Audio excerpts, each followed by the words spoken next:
What's up, everybody? Today I'll take you on an epic journey through the coastal towns of Portofino and Genoa. Get ready for stunning harbor views, incredible Michelin-starred meals, and on top of that, an unforgettable visit to Genoa Aquarium. Strap in, because this adventure is going to be epic. We woke up in Parma, excited for the day ahead.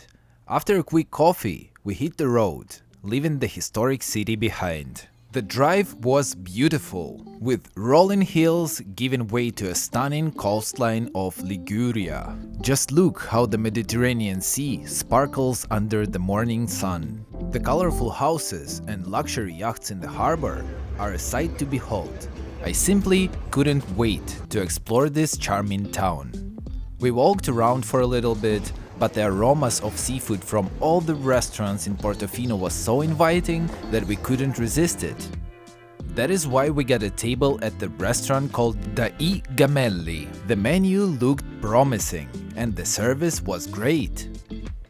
We asked our waiter to pick 3 dishes, one for each of us, and believe me, he did a great job. First one was mixed grill of white fish, shrimp, scampi, mussels, clams and red mullet. The flavors were incredible, each piece of seafood grilled to perfection. Next one was a rich and creamy risotto with black squid ink, purple shrimp, burrata and pistachio crumbs. What a unique combination of flavors! And for my humble self, I ordered a legendary spaghetti ai frutti di mare. It's a delightful mix of squid, mussel, clams and shrimp in pasta. Each bite was a taste of the sea. To be honest, from the beginning I knew that this meal will be one of the highlights of our journey. This experience was a bit pricey, but well worth every single penny if you take view into account. It was so amazing that we decided to explore more of Portofino. We strolled along the beach, but found the area surprisingly small. Eager to see the town from a higher vantage point, we made our way towards Castello Brown, the castle on the hill. On our way, we passed through a unique cemetery with white tombstones and stunning views of the sea. It added a serene and somewhat mysterious touch to our journey.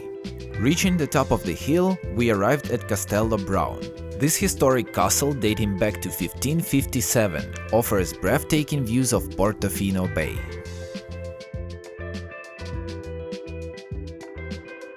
After exploring the hills, we decided to head to a local Italian supermarket. We bought some juicy fruits, different chocolates, and a variety of cheeses, including a rich and creamy gorgonzola. The rest of the day we spent in our cozy Airbnb, with an epic view of the sea. The next morning, we left Portofino and drove straight to Genoa.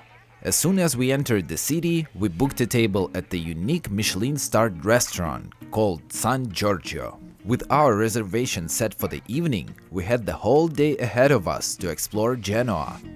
First, we checked into bed and breakfast Genova Suite art rooms.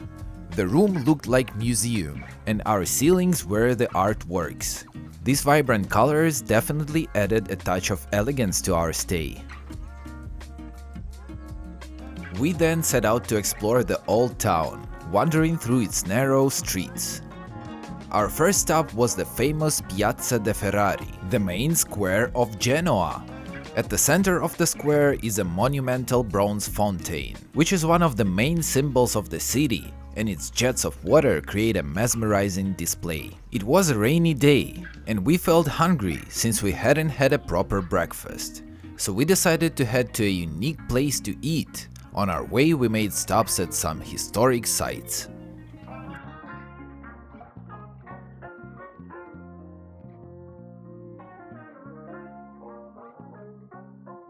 Zimino is the name of the spot, and it's known for its simple, fresh and delicious local dishes. As soon as we walked in, we noticed the open kitchen and knew we were in for something special. The chef greeted us warmly and offered us spoonfuls of every single dish that they had, allowing us to get familiar with the flavors. We chose our favorites from the tasting: traditional octopus with potatoes, fried calamari, and beef stracotto. The octopus with potatoes, or polpo con patate, is a classic Ligurian dish, where tender octopus is paired with boiled potatoes, dressed with olive oil, lemon and parsley. It's a perfect blend of flavors and textures, highlighting the freshness of the seafood. The fried calamari was crispy and golden, a delightful treat that was perfectly seasoned.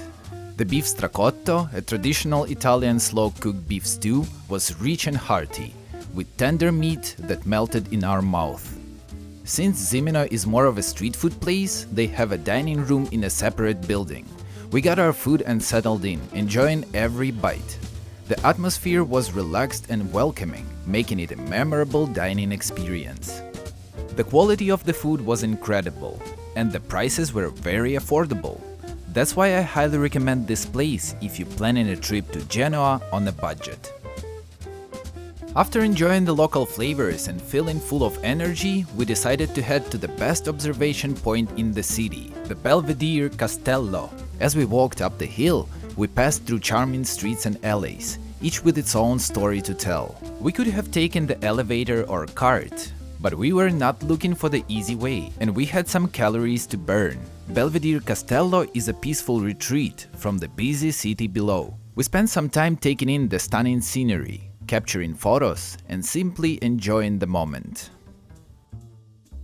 We still had some time before our dinner reservation at the Michelin-starred restaurant San Giorgio. A quick search revealed that Genoa is home to the second largest aquarium in Europe, the Aquarium of Genoa. It was a no-brainer. We rushed there, eager to explore. The exhibits were magical, showcasing a diverse array of marine life in beautifully designed habitats. It's hosting over 12,000 animals from 600 species across 70 different ecosystems. This aquarium offers an immersive and educational journey through the world's oceans. We spent hours exploring, completely mesmerized by the underwater wonders.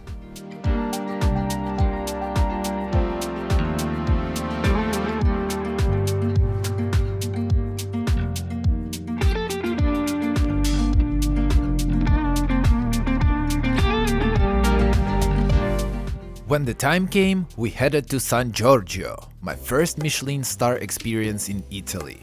From the moment we walked in, it was clear that this restaurant was something special.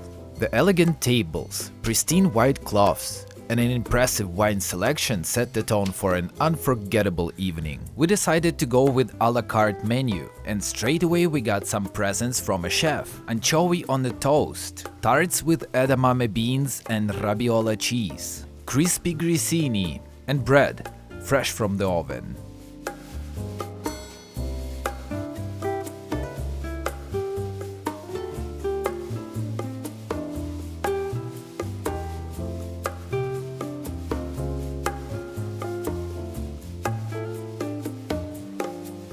The first appetizer was knife-beaten tamarind with turnip, miso and lime foam.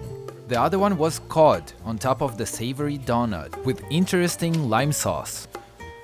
The combination of soft donut, rich cod and contrasting flavors of cocoa and lime was something that I will never forget. Not to mention the tuna tartare with marinated beets.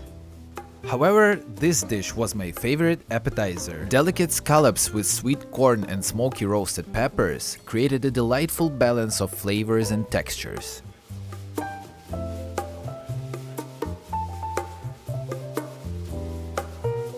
For the main course, Caterina got herself a refreshing take on traditional risotto, which was made with lime powder, asparagus and oysters. The addition of oysters to risotto adds a briny depth, making it a sophisticated and flavorful dish.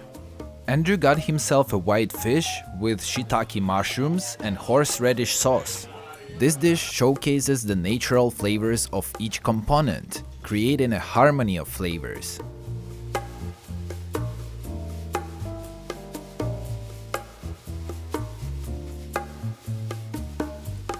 For myself, I ordered the pigeon, but I want you to hear how Michelin star waitress explains this dish. Pigeon. Below we have the pigeon powder, then we have a dattery sauce, This is a chili with inside pigeon and chili. Wow. I complete with the pigeon sauce.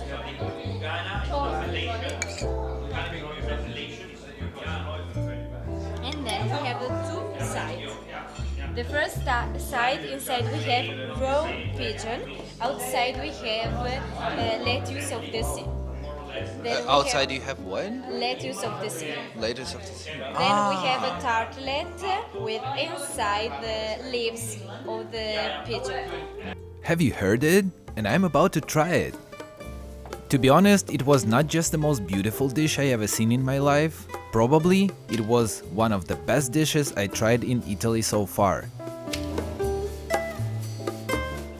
After our main course, it was time for dessert, and we started with a grappa tasting. Grappa is a unique Italian spirit made from the leftover bits of grapes used in winemaking. It's a potent and aromatic drink, often enjoyed as a digestive to aid digestion after a meal. Then we got 3 exquisite desserts. First one, the Bavarois, a creamy and smooth dessert similar to mousse, was infused with caramel and coffee flavors, with a touch of pistachio cream. The second one was thyme and lemon ice cream served on top of the grapefruit and pancake with Campari syrup. I'm sorry, I lost my manners for a moment there.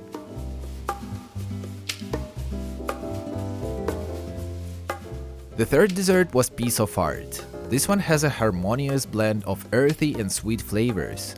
The hazelnut crema was rich and velvety, complemented by the sweetness of pears, flavored with cannella, cinnamon. And on top of that, the addition of artichoke added an unexpected and delightful crunch. Dear San Giorgio team, I just wanted to say a huge thank you for an amazing meal at San Giorgio. Every dish was incredible, and those extra bites that you sent our way were such a nice touch. And I want to thank you for watching this video. If you liked it, please watch the first video on the playlist. It's where the journey started. But for now, thank you very much. Ciao, and see you in the next one.